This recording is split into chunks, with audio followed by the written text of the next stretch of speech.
I'm very interested in this. I talked about it in the past. The campaign laws are such that I can't say that I'm running, but I would expect that I may well be running. The reason is very simple to me. This is the worst condition I've seen the globe in and our government in, certainly since the fall of the Iron Curtain.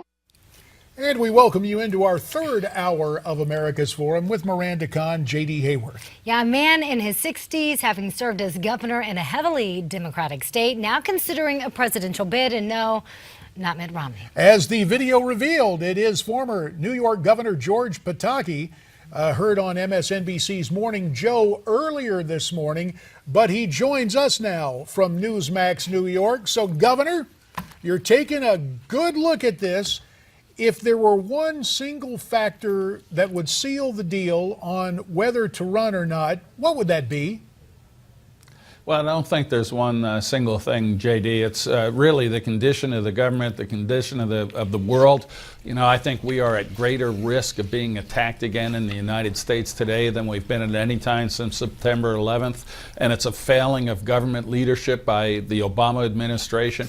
And I think when you look at the fact that we're not creating those middle-class jobs that we need, and the president's solution is to borrow hundreds of billions more from the OPEC countries or from China to give things out free to people, it just doesn't work. So there is a compelling need to change the direction of our government, to change the direction of this country, and that leads me very strongly to be inclined to run.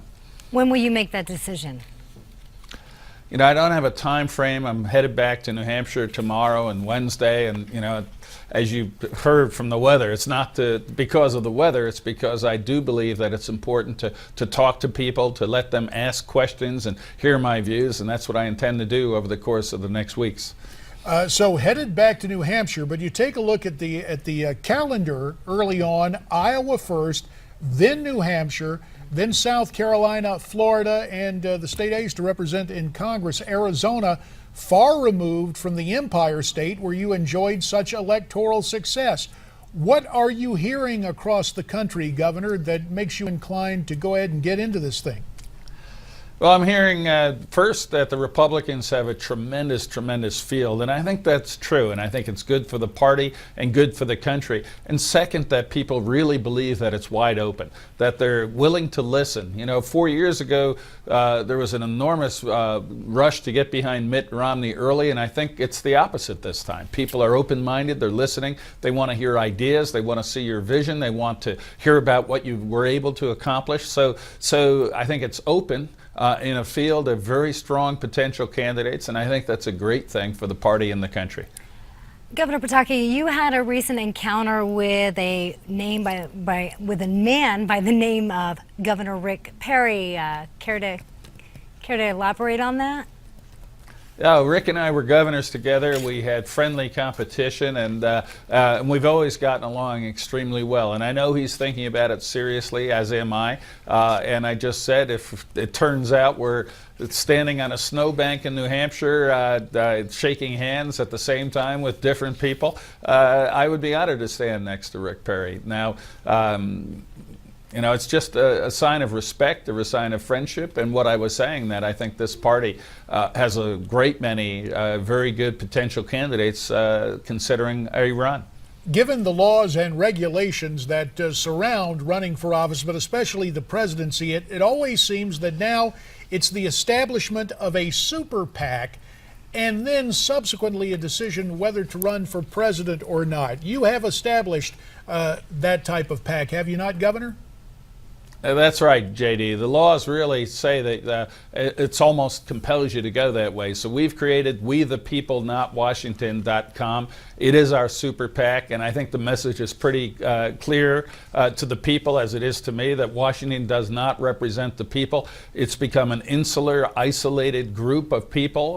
Right now, more than 7,000 former staffers serving as lobbyists, and to the extent there's been major job growth or investment in this country in the last 6 years, it's been in Washington and the lobbying industry, and it's just tragic that instead of investing in our companies and our small businesses and the jobs across the country we need, because of the power and the intrusiveness of this government, the investments have been made buying lobbyists and interest in Washington. Well, Governor, certainly you've got an outlook about Washington that will resonate, I think, across the country. When we come back, though, given the fact that several governors may look at this, we want to talk to you about where you stand on national security and foreign affairs. So we will do that, as former New York Governor George Pataki is very kind to join us this morning from Newsmax, New York.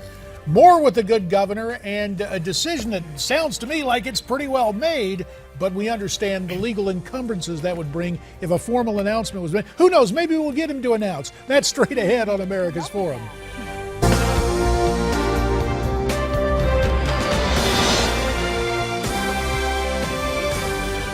Increasingly, we are joined in that effort by people all across the world who have an enormous stake in this. I'm talking about Muslims, the Muslim community. There are countries all around the world that are now gearing up to make it clear that Daesh has absolutely nothing to do with legitimate religion, nothing to do with Islam, that it is an aberration, a distortion, a hijacking of a great faith. Secretary of State John Kerry insisting that the fight against ISIS has nothing to do with Islam. With Miranda Khan, J.D. Hayworth, let's continue our conversation with the former governor of New York, George Pataki. Governor, you were in office September 11th, 2001, and one of the reasons you said why you'd consider running for president is because the United States is in such bad shape. Is part of that problem international, with the insistence on not calling Islamic terror by its name? You know, absolutely, JD. We are in a war, and the war is against Islamic terror, Islamic radicalism, and this administration won't even acknowledge that it exists. You can't win a war when you don't even recognize your opponent. And it's just tragic that we know that ISIS is recruiting, training, organizing, planning to attack, not just in places like Paris, but here in the United States as well. And we need to aggressively go after them while they're over there, before they have the chance to attack us again. And JD, you mentioned, I was governor on September 11th. I saw the consequences of allowing these safe havens to exist. And when you think of Al Qaeda back then, they were isolated in Afghanistan. They had virtually no money. Their most sophisticated weapon were box cutters, and they had no Westerners involved. Look at ISIS, hundreds of millions of dollars, thousands of people with Western passports. They control territory. They're very aggressive on social media. And yet this administration claims somehow that we're winning this struggle. We are not. We will only win it when ISIS is destroyed there before they can have the chance to recruit, plan, and attack us here in the United States. Governor Pataki, I want to for a minute talk about Hillary Clinton. Everyone is predicting that she will be the Democratic candidate for president. How would you rate her performance? A lot of people have been very critical over what happened in Benghazi. Want to get your thoughts on it, because I was looking at the media section of your PAC site, and it says, quote, "Sorry, Hillary, once they see and hear George Pataki, most Americans will want him," meaning you, answering the phone call at 3 a.m. How would you judge her performance? Well, I think 2 points on Secretary Clinton. First, Benghazi was an absolute disgrace. And our ambassador was killed by radical Islamic terrorists in a well-organized attack that occurred on September 11th.